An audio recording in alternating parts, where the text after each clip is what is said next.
22장 31절에서 35절까지 말씀입니다. 민수기 22장 31절에서 35절까지 말씀.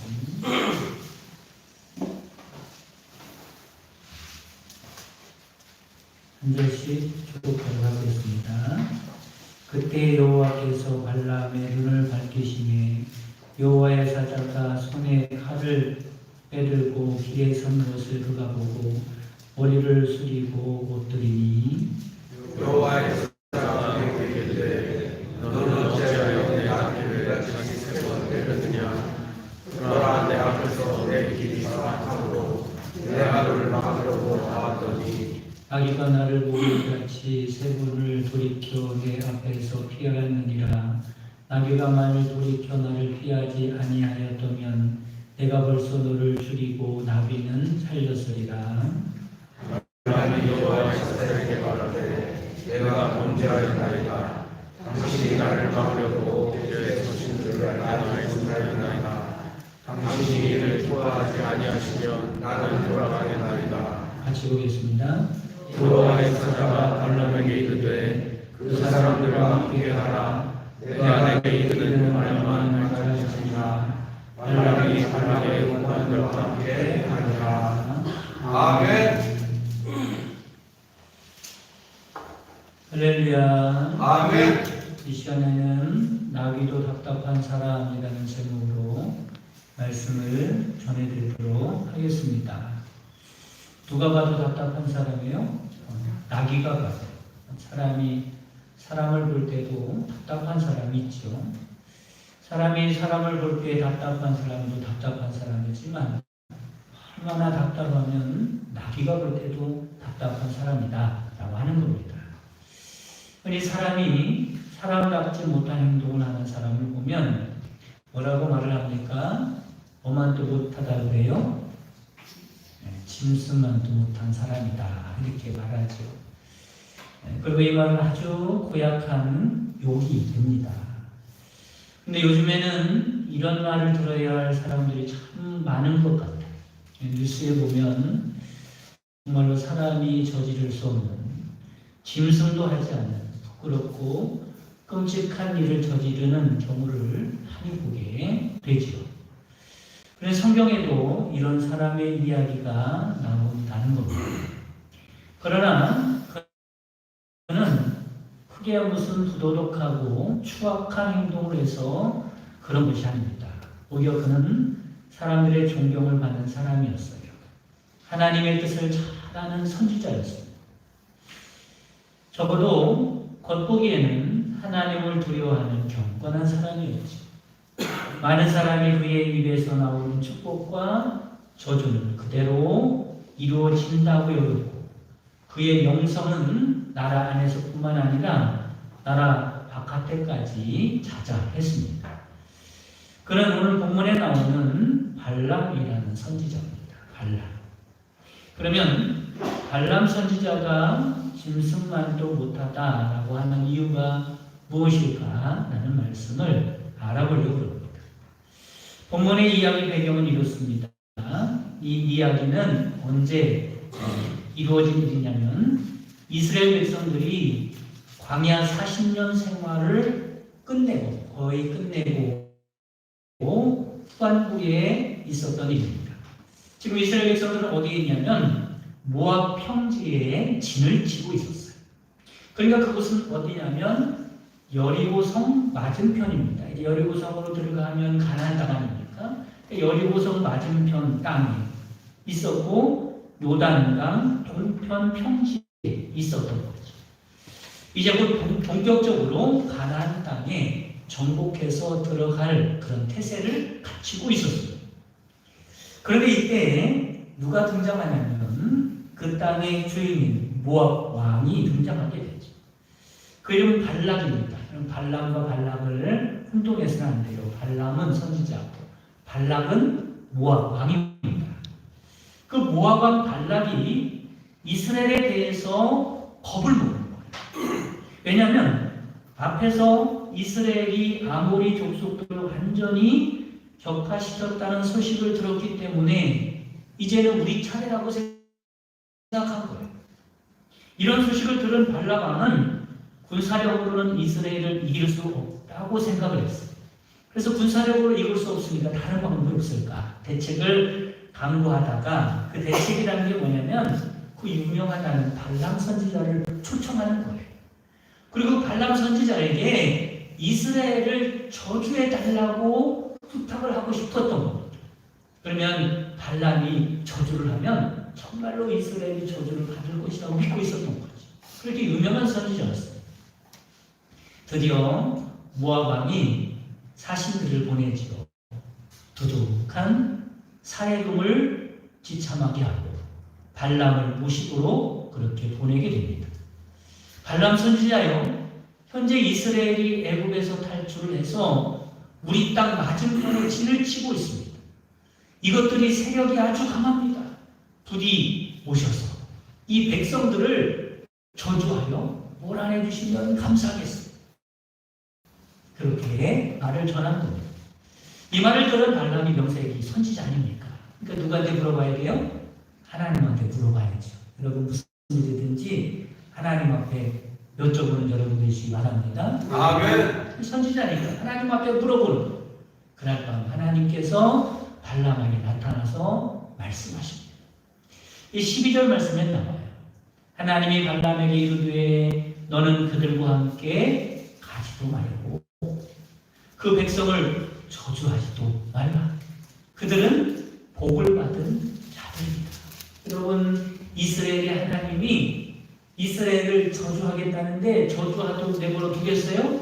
하나님이 막으신 겁니다. 그 백성이 어떤 백성입니까? 그 백성을 내가 어떻게 구원해냈는데, 어떻게 구원해서 지금까지 인도해냈는데 감히 이스라엘을 저주한다고? 절대로 있어서는 안 되는 일이라고 말씀하는 거죠. 절대가 안 돼요. 그런데 모압 왕이 포기하지 않는 거예요. 이번엔 더 좋은 조건과 더 많은 사례금을 제시하면서 발람을 초청했어요. 이때부터 발람의 마음이 흔들리기 시작합니다. 그러면서 하나님께 다시 물어보겠다고 말을 했어요. 여러분 잘 생각해 보세요. 이 말씀을 잘 이해하는데 발람 선지자가 하나님께 다시 물어보겠다고 하는 그런 뜻이 무슨 뜻일까? 여러분 하나님께 100번을 물어봐도 이스라엘 백성들을 저주하게 하겠어요? 안 하겠어요? 그건 너무나 확실하잖아요. 아니 저주하러 가라고 하겠습니까? 물어보나 말하는 거예요. 그거는 정말로 분명하고 확실한 겁니다. 그러니 더 이상 물어볼 필요가 없는 거예요. 근데 이 선지자가 왜 다시 하나님께 물어보겠다고 했을까요? 혹시나, 그죠? 하나님께 좀 한 번 더 말씀드리면 허락해 주지 않을까? 뭐가 걸려있어요? 많은 사람이 걸려있잖아요. 좋은 조건이 많잖아요. 내가 이것을 갖고 싶은데 하나님의 마음을 좀 흔들어 보겠다는 거예요. 하나님의 마음을 좀 바꿔놓겠다는 겁니다. 한번 좀 때를 써보겠다는 거예요. 하나님은 발람의 마음을 알았어요. 벌써 그의 마음이 가기로 작정하고 있다는 것을 알았어요. 우리도 그럴 때마다 그의 고집을 절대로 꺾을 수 없다는 것을 하나님이 하셨어요. 그리고 허락을 하시죠. 그러나 그 허락은요, 허락이 아닌 줄 알았어요. 마치 이런 거죠. 자식 이기는 부모 없다고 자식이 자꾸 때를 쓰고 고집 부리고, 그래서 부모가 절대로 막무가내를 때를 써서 고집을 꺾을 수 없다고 생각하면 어떻게 말을 해요? 이렇게 말해요. 그러면 네 마음대로 해봐 어디? 이렇게 말하는 거죠. 그게 네 마음대로 하라는 거요? 절대 하지 말라는 거예요. 잘 모르시겠어요? 네 마음대로 해봐 어디? 그러면 너 그렇게 하면 큰일 나. 절대 그러면 안 돼. 이렇게 말하는 거죠. 그게 허락이 아닌 거예요. 이 발람 선지자는요, 그것을 잘 몰랐어요. 어찌됐든 발람은 하나님께 허락을 받았다고 생각한 겁니다. 여러분, 우리가 하나님께 때를 쓰고 때를 쓰면요, 하나님은 때로는 허락하기도 하시죠. 그냥 허락하는 척 하시는 겁니다. 절대로 하나님은 꺾을 수 없으니까. 그 길로 한번 가보라는 거죠. 그래서 발락은 하나님께 허락받았다고 생각하고 착각하고 발락의 초청에 응해서 나귀를 타고 길을 떠나게 됩니다. 그런데 길을 가는 나귀가 엉뚱한 짓을 하죠. 나귀가 발람의 말을 듣지 않고 길을 가다가 그 길에서 이탈을 해가지고 밭으로 자꾸 들어가는 거예요. 발람이 생각하죠. 이놈이 왜 이래? 그러면서 억지로 고삐를 잡아당기고 채찍질해서 겨우 길을 찾게 만듭니다. 그런데 이번에는 양쪽에 담이 있는 좁은 길을 가는데 이 나귀가 어떻게 해요? 그 담에다가 그 담벼락에다가 자꾸 자기의 몸을 비비적거리는 겁니다. 어떻게 되었을까? 거기에 타고 있는 발람의 발이 상처를 입고 말이죠. 그렇게 되지 않겠습니까? 이놈이 실성을 했나?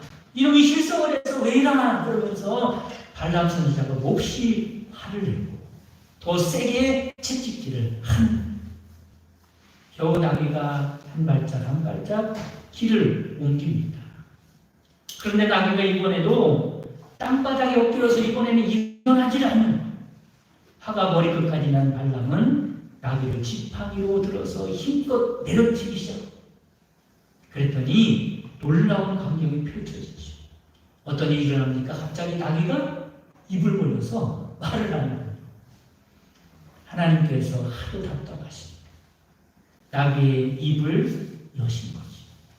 나귀가 그렇게 말합니다. 내가 당신께 무슨 잘못을 크게 했길래 이처럼 3번이나 나를 때립니까? 말을 하는 거죠. 그때 발람이 말합니다. 내가 나를 거역하는 거다. 내 말을 왜 듣지 않느냐? 만약에 내 손에 칼이 있었다면 너는 죽고 말았을 것이다. 이렇게 말합니다. 그 순간 나귀의 입을 여셨던 하나님께서 이번에는 발람의 눈을 열어주십니다. 여러분의 눈이 활짝 열리는 주님의 이름으로 축원합니다. 아멘. 그러자 그의 정면에는 천사가 칼을 빼들고 기다리고 있는 것이 보였어요. 그리고 천사가 입을 열어서 말합니다. 너는 왜 자꾸 나귀를 때리느냐? 내가 가서는 안 될 길이기 때문에 내가 너를 막고 있다. 나귀가 나를 보고 3번이나 피했기에 망정이지. 너는 나귀가 아니었으면 벌써 내 칼에 맞아 죽었을 것이다. 라고 말합니다. 그러니까 어떤 일이 일어났던 거예요? 나귀가요. 칼을 빼든 천사를 보고 자기 주인이 죽을 것 같으니까 밭으로 도망가기도 하고 그 담에 자기 몸을 비벼대기도 하고 누워서 일어나지 않기도 하고 그렇게 주인을 살리려고 애를 썼던 거지. 그런데 그것도 모르고 발람은 미련한 발람은 나귀에게 매질을 했던 겁니다. 여러분 어떻습니까? 발람 선지자가 나귀보다 못한 모습을 보이게 된 거예요. 여러분 하나님을 볼 줄 모르면 하나님의 말씀을 들을 줄 모르면 그러면 나귀보다 못한 사람이 될 수 있다는 것을 여러분 깨달으시기를 바랍니다. 아멘. 그러면 하나님의 뜻을 잘 알고 기도의 능력이 굉장했던 사람으로 잘 알려진 발람이 어쩌다가 이렇게 초라한 사람이 되고 말았을까? 그것은 하나님의 뜻대로 순종하지 않았기 때문에 그렇습니다. 하나님의 뜻대로 순종하기보다는 육신의 욕심 때문에 하나님의 뜻을 저버렸기 때문에 그렇습니다.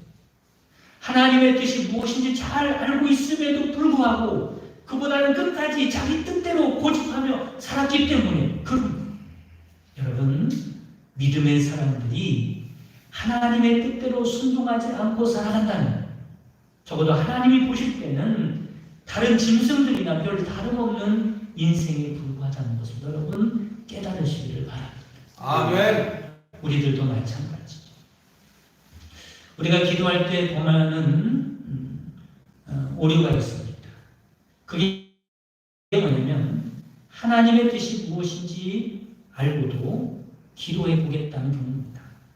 여러분 발람이 하나님의 뜻을 몰라서 기도해 보겠다고 그랬어요? 그렇지 않습니다. 하나님의 뜻이 분명한데도 기도해보겠다는 것은 누구의 마음을 바꿔보겠다는 생각이에요? 하나님의 마음을 좀 바꿔보겠다. 하나님께 잘 설명해드리고 하나님에게 더 좋은 것 같은데요. 이게 내 뜻인데 하나님 뜻도 있지만 내 뜻이 이게 더 좋은 것 같습니다. 그러면서 하나님을 설득해보겠다는, 내 뜻을 주장해보겠다는 그런 생각으로 기도하는 경우가 종종 있습니다. 그리고는 어떻게 생각하냐면 기도했으면 됐다는 거. 그러면 자기 생각대로 살아가는 겁니다. 기도했더니 하나님이 허락한다고 생각하고 그대로 살아가는 거죠. 꼭 발람 같은 모습입니다. 그렇다면 오늘날 사람들이 왜 하나님께 온전히 순종하지 못하고 살아가는 걸까? 이에 대해서 많은 사람들이 이렇게 말합니다. 나도 하나님께 순종하고 싶다 이 말이에요. 그런데 하나님의 뜻을 알 길이 없다. 내가 하나님의 뜻을 안다면 그러면 순종하지 않겠느냐라고 말합니다. 그런데 그렇지 않습니다. 여러분들도요 하나님의 뜻을 잘 아는 사람들입니다. 이렇게 말하는 사람들은 사실 하나님의 뜻을 모르는 게 아니라 하나님의 뜻을 모르는 채 하는 겁니다. 왜냐하면 하나님의 뜻과 자기 생각이 많이 다르기 때문에 그런 거죠. 이런 사람은요 성경 말씀을 통해서 주시는 분명한 하나님의 뜻도 순종할 수 있어요. 여러분 하나님의 말씀을 듣는 이유가 뭐예요? 하나님의 뜻을 알기 위해서.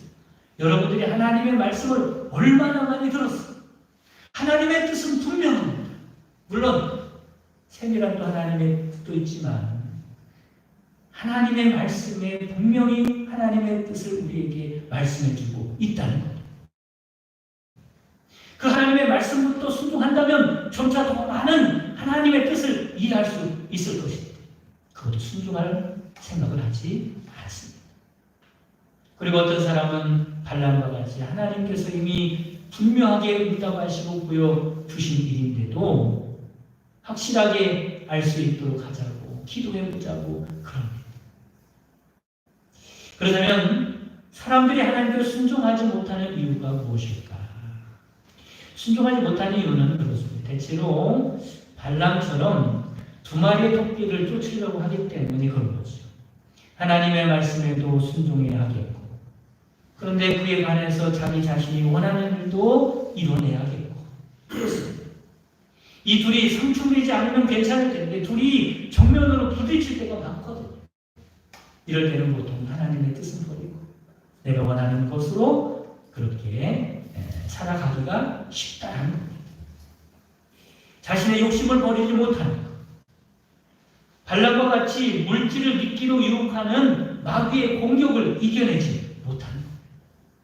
여러분, 이 세상에 하나님의 뜻대로 살아가는 일보다 중요한 일이 없음을 믿으시기를 간절히 바랍니다.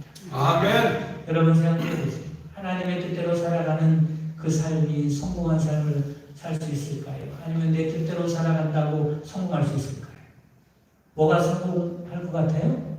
하나님의 뜻대로 살아가면 성공할 것 같습니까? 아니면 내가 원하는 대로 내 뜻대로 다 되면 성공할 것 같습니까? 하나님의 뜻대로 살아가는 것이 더 복된 인생이고 성공한 인생임을 믿으시기를 간절히 바랍니다. 아멘. 그게 우리의 믿음입니다. 내 원하는 대로 내 뜻대로 살아가서 성공한다고 생각하는 사람이라면 뭐하러 하나님을 믿겠습니까? 하나님을 믿는 이유와 뜻이 뭐냐면 하나님의 뜻대로 살아가면 그게 성공하는 길이기 때문에 그게 복된 길이라고 믿기 때문에 그렇기 때문에 우리가 하나님을 믿는 거예요. 그게 믿음이죠. 미국의 한 댄스 교습소에서 춤을 가르치는 선생님이 있었습니다. 우리나라도 그런 데가 있죠? 춤 교습소가 있어요. 그렇죠? 뭐라고 합니까? 뭐라고 하죠? 춤 가르쳐주고 서로 춤추는 데가 있지 않습니까? 그리고 선생님이었어요. 그런데 어느 날 댄스 교습을 마치고 라디오를 켰는데 마침 라디오에서 어떤 목사님이 설교를 하는 거예요. 설교 내용은 이런 겁니다. 당신은 예수님이 재림하시는 날 어떻게 주님을 맞이할 것입니까? 라고 하는 내용이에요. 이 청년은 마음에 이 설교를 들으면서 깊은 찔림이 있었습니다. 그는 정신적으로 갈등을 느끼기 시작했어요. 주님이 재림하시는 날에 나는 어디에 있을 것인가? 나는 춤이나 가르치다가 주님의 재림을 맞이할 것인가? 이런 생각에 잠기게 되었습니다. 그는 지금까지 쾌락적이었던 자신의 삶을 철저히 회개하고 예수님께로 돌이켰죠. 그거 바로 전도 폭발을 개발한 세계적인 전도자 케네디 목사입니다. 사랑하는 성도 여러분, 우리는 하나님께서 만드실 때부터 다른 짐승들과는 다른 차별된 존재로 만드셨습니다. 다른 짐승들과 다른 것이 무엇입니까? 하나님의 뜻대로 살아가는 존재로 만드셨다는 것을 깨달으시기를 간절히 바랍니다. 아멘. 하나님이 당신의 모양과 형상을 따라 우리를 만드셨어요. 영적인 존재를 만드셨다는 겁니다. 영적인 존재를 만드셨다는 것은 영이신 하나님과 교통할 수 있도록, 하나님께 기도할 수 있도록, 하나님의 뜻이 무엇인지 알면서 살아갈 수 있도록 그렇게 만드셨다. 그리고 하나님의 뜻대로 순종하며 살아가는 하나님의 사람으로 창조됐다는 겁니다. 그리고 이것이 가장 큰 축복입니다. 그리고 하나님은 마지막 날 우리를 부르셨을 때 이렇게 평가할 것입니다. 네가 복된 사람으로 만들어졌는데, 다른 짐승과는 다른 존재로 만들어졌는데 그렇게 인간답게 하나님의 창조대로 살면서 왔느냐고 하나님이 따져 물으실 것입니다. 사랑하는 성도 여러분, 우리에게 가장 큰 축복은요, 하나님의 뜻을 알 수 있는 겁니다. 하나님의 뜻을 분별할 수 있는 겁니다. 아멘. 그게 다른 짐승들과 다른 것입니다. 여러분, 하나님의 뜻을 분별할 수 있는 여러분 되시기를 간절히 바랍니다. 아멘. 그리고 내 생각대로, 나의 본능대로, 욕심대로 살아가는 것이 아니라 하나님의 뜻대로 순종하고 살아갈 수 있는 참된 믿음의 사람들 되시기를 주님의 이름으로 축복합니다. 아멘. 주기도 동원하심으로 예배를 마치겠습니다. 하늘에 계신 우리 아버지로 이름이 거룩히 여김을 받으시오며 나라의 마음이시며 뜻이 하늘에서 것 같이 땅에서도 이루어지이다. 오늘날 우리에게 영원한 양식을 주옵시고 우리가 우리에게 죄진들을 사하는 것 같이 우리 죄를 사하여 주옵시고 우리를 시험에 들게 하지 마옵시고 다만 악에서 구하옵소서. 내가 나와 근세와 영광이 함께 영원히 싸움나이다. 아멘.